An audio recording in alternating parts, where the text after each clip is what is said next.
আজকে আমি বানাবো খাস্তা মুচমুচে বেকারি বিস্কুট। মাত্র 3টে উপকরণ মিশিয়ে বাজারের থেকেও বেস্ট পারফেক্ট টেস্টি বিস্কুট তৈরি করব। আর এই বিস্কুট খাবার পরে আর মনেই হবে না যে বাজার থেকে বিস্কুট কিনে খাই। ভিডিওটা মনোযোগ সহকারে দেখবে, ভিডিও শেষে তোমাদের মতামত জানাবে যে এটা কতটা উপকারী হলো তোমাদের জন্য। রেসিপিটা যদি ভীষণ ভালো লেগে যায় তাহলে আমাকে জাস্ট একটা কমেন্ট করে জানাবে। তাহলে চলো বন্ধুরা শুরু করি। তো আমার প্রিয় বন্ধুরা, এই বিস্কুটটা তৈরি করার জন্য আমি নিয়েছি 100 গ্রাম বাটার। বাটারের পরিবর্তে তোমরা এখানে 100 গ্রাম রিফাইন্ড অয়েলেরও ব্যবহার করতে পারো। এখন বাটারটাকে এইভাবে আমি স্প্যাচুলা দিয়ে একটু গলিয়ে নেব। তো যদি বাটারটা ফ্রিজে থাকে তো বিস্কুট তৈরি করার আধা ঘন্টা আগে ফ্রিজ থেকে বের করে রাখবে। এখন যে গরম পড়েছে এতে আধা ঘন্টা বাইরে বের করে রাখলেই বাটারটা নরম হয়ে যাবে। তো বাটারটাকে আমি খুব সুন্দরভাবে এইভাবে গলিয়ে নিয়েছি। এখন এর মধ্যে দিয়ে দেবো চিনি। চিনিটা এখানে আমি দিচ্ছি 50 গ্রাম, আর সাথেই দিয়ে দিচ্ছি স্বাদ মতো লবণ। চিনিটাকে আমি আগে থেকে গুঁড়ো করে নিয়েছি, আর চিনি গুঁড়ো করার কোনো ব্যবস্থা না থাকলে গোটা চিনিও দিতে পারো, তাতে সময় একটু বেশি লাগবে। তো খুব ভালো করে চিনির সাথে বাটারটাকে এইভাবে আমি মিশিয়ে নিয়েছি, আর দেখতেই পাচ্ছ একেবারে ক্রিমের মতোই হয়ে গেছে। তো এখন একটা ছাঁকনি নিয়েছি, আর এর উপরে দিয়ে দিচ্ছি আমি ময়দা। ময়দার পরিবর্তে তোমরা এখানে আটা দিয়েও বিস্কুটটা তৈরি করতে পারবে। তো ময়দাটাকে এইভাবে আমি চেলে নেব। আজকের বিস্কুটটা তৈরি করতে আমি কোনো রকম বেকিং পাউডার, বেকিং সোডা, তারপরে মালাই, ঘি, দুধ এগুলো কিছুই ব্যবহার করব না। মাত্র এই 3টে উপকরণ দিয়েই আজকের বিস্কুটটা তৈরি করব। শুধু পদ্ধতিগুলো একটু খেয়াল রেখে বিস্কুটটা তৈরি করবে। এটা নয় যে 3টে উপকরণ মিশিয়ে আমি তৈরি করে নিলাম হয়ে গেল। পদ্ধতিগুলো একটু মাথায় রেখে রেসিপিটা তৈরি করবে। তো স্প্যাচুলা দিয়ে হালকাভাবে আমি মিশিয়ে নিচ্ছি। দেখতে পাচ্ছ এটা কিন্তু চাপ দিয়ে দিয়ে মেখে নেওয়ার কোনো দরকার নেই। যখনই মাখবে হালকা হাতে মেখে নেবে, চাপ দিয়ে টাইট ডো তৈরি করার কোনো প্রয়োজন নেই। বন্ধুরা, আমি একেবারে সহজভাবে হাতে ধরে ধরে তোমাদের শিখিয়ে দেব, যাতে তোমরা একবারেই বিস্কুটটা পারফেক্টভাবে তৈরি করতে পারো। তো দেখতেই পাচ্ছ আমি হালকা হাতে ডোটা তৈরি করে নিয়েছি। তো বন্ধুরা, এখন এই ডোটাকে রাখবো আমরা কিচেন স্ল্যাবের উপরে। কিচেন স্ল্যাবের উপরে রেখে এটাকে একটু লম্বা করে নিতে হবে। আমি মনে প্রাণে বিশ্বাস করি যে আজকের বিস্কুট রেসিপিটা দেখে তোমাদের ভীষণ ভালো লাগবে। যদি ভালো লাগে একটা লাইক করবে, কমেন্ট করবে, বন্ধুদের সাথে শেয়ার করে দেবে। তো দেখতেই পাচ্ছ বন্ধুরা, আমি লম্বা করে নিয়েছি ডোটাকে খুব সুন্দর করে। তো এখন নিয়ে নিয়েছি চিনি, বড় দানার গোটা চিনি আমি নিয়ে নিয়েছি। এখন চিনিটাকে এইভাবে আমরা ডোয়ের উপরে দিয়ে দেব। যতক্ষণ আমি এই কাজটা করছি ততক্ষণে তোমাদের একটা কথা বলে দিচ্ছি বন্ধুরা। দেখো, আমি তো রেসিপি করি তোমাদের ভালো লাগার জন্য।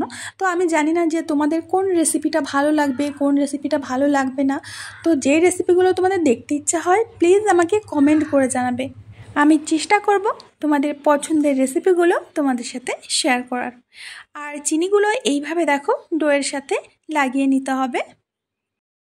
আমরা বাজারে অনেক অনেক রকমের বিস্কুট দেখতে পাই। তো প্রত্যেকটা বিস্কুট রেসিপি আমি তোমাদের সাথে শেয়ার করতে চাই। তোমরা দেখতে চাও কি না অবশ্যই কমেন্টে জানিও বন্ধুরা।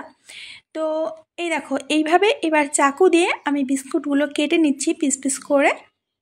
আর সবকটি বিস্কুট যাতে সমান হয় সেদিকে একটু খেয়াল রাখবে। তো আমি এইভাবে বিস্কুটগুলো কেটে নিয়েছি, আর তোমাদের একটা পিস এখান থেকে তুলে দেখাচ্ছি। পিসগুলো ঠিক এরকমই করতে হবে। এই দেখো, বিস্কুট তৈরি করার জন্য আমি এই প্লেটটা কিনেছিলাম, আর প্লেটের হালাত খুবই খারাপ হয়ে গেছে কদিনের মধ্যেই। তো এখন এই প্লেটের উপরে একটা একটা করে বিস্কুটের ডো আমি দিয়ে দিচ্ছি। আর প্লেটটায় আমি আগে থেকে একটু তেল ব্রাশ করে রেখেছিলাম। তোমরা এই বিস্কুটটা মাইক্রোওয়েভে আর গ্যাসের উনুনে দুইভাবেই করতে পারবে, আমি তোমাদের বলে দেব। তো এখন আমি একটা চামচ নিয়েছি, কাঁটা চামচ। এই কাঁটা চামচ দিয়ে আমি প্রত্যেকটা বিস্কুটের ওপরে একটা ডিজাইন করে দিচ্ছি। আজকে যদি আমার ভিডিও দেখতে কোনো নতুন বন্ধু এসে থাকো অবশ্যই আমার চ্যানেলকে সাবস্ক্রাইব করবে, পাশে থাকা বেল বাটনের অল অপশনে ক্লিক করবে, যাতে আমি নতুন ভিডিও আপলোড করা মাত্র সবার প্রথমে তোমার সামনে পৌঁছে যায়। তো বন্ধুরা দেখতে পাচ্ছ আমি একে একে প্রত্যেকটা বিস্কুটের গায়ে ডিজাইনটা করে নিচ্ছি। তো বন্ধুরা প্রত্যেকটা বিস্কুট আমার ডিজাইন করে নেওয়া হয়ে গেছে। তো চলো, আমি আগে থেকেই মাইক্রোওয়েভটাকে প্রিহিট করতে দিয়েছিলাম 5 মিনিট। তো অলরেডি 4 মিনিট হয়ে গেছে। প্রিহিট করে নেওয়ার পরে আমি বিস্কুটগুলো এর মধ্যে দিয়ে দেব। তো আমার প্রিহিট করে নেওয়া হয়ে গেছে মাইক্রোওয়েভটা, এর মধ্যে আমি প্লেটটাকে বসিয়ে দেব। বন্ধুরা তোমরা যদি এই বিস্কুটটাই উনুনে তৈরি করতে চাও, মানে গ্যাসের চুলায় তৈরি করতে চাও, তোমাদের সময় লাগবে পাক্কা 40 মিনিট। আর যদি মাইক্রোওয়েভে তোমরা এটা তৈরি করো তোমাদের সময় লাগবে মাত্র 18 মিনিট। তো এখানে আমি 170 ডিগ্রি সেন্টিগ্রেডে টাইম সেট করছি 17 মিনিট। আর অবশ্যই এটা বেক মোডে করতে হবে।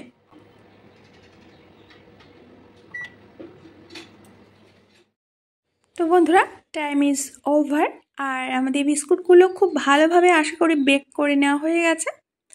দেখতেই পাচ্ছ বিস্কুটগুলো কিন্তু ফুলে একটা আরেকটার গায়ে লেগে গেছে। তো বন্ধুরা এখন বিস্কুটগুলো আমি ঠান্ডা করে নিয়েছি, আর দেখতে পাচ্ছ খুব সুন্দরভাবে বেক করে নেওয়া হয়ে গেছে। একটা বিস্কুট আমি তুলে দেখাচ্ছি, অবশ্যই কিন্তু আগে থেকে এই বিস্কুটটাকে ঠান্ডা করে নেবে। কতটা পারফেক্টভাবে তৈরি হয়েছে নিশ্চয়ই তোমরা বুঝতে পারছো। আর বন্ধুরা দেখতেই পাচ্ছ তোমরা বিস্কুটগুলো একটা আরেকটার গায়ে লেগে গেছে, দেখতেও কিন্তু খুব সুন্দর লাগছে। একবার যদি তোমরা এই পদ্ধতিতে বিস্কুটটা তৈরি করা শিখে যাও, এটা কিন্তু একেবারে সহজ উপায়, কোনো ঝামেলা নেই। দেখতে পেরেছ। আর আশা করছি তোমাদের এই বিস্কুটের রেসিপিটা ভীষণ ভালো লেগেছে। প্রত্যেকটা বিস্কুট কিন্তু পারফেক্ট হয়েছে। আমি তোমাদের একটা ভেঙে দেখাচ্ছি, ভাঙাতেই নিশ্চয়ই বুঝতে পেরেছো যেটা কতটা পরিমাণে পারফেক্ট হয়েছে। আর এটা তোমরা একবার বানিয়ে 3 থেকে 4 মাস পর্যন্ত কৌটায় ভরে সংরক্ষণ করতে পারবে। নরম হবে না, নষ্ট হবে না, কিচ্ছু হবে না। আজ থেকে বাজার থেকে বিস্কুট কেনা একেবারেই বন্ধ। আশা করছি রেসিপিটা খুব ভালোভাবে তোমাদের বুঝিয়ে দিতে পেরেছি, আর খুব ভালোও লেগেছে তোমাদের। যদি ভালো লাগে প্লিজ একটা কমেন্ট করে জানাবে। আজ আমি এখানে বিদায় নেব, আবার দেখাবে নতুন রেসিপির সাথে। সবাই ভালো থেকো।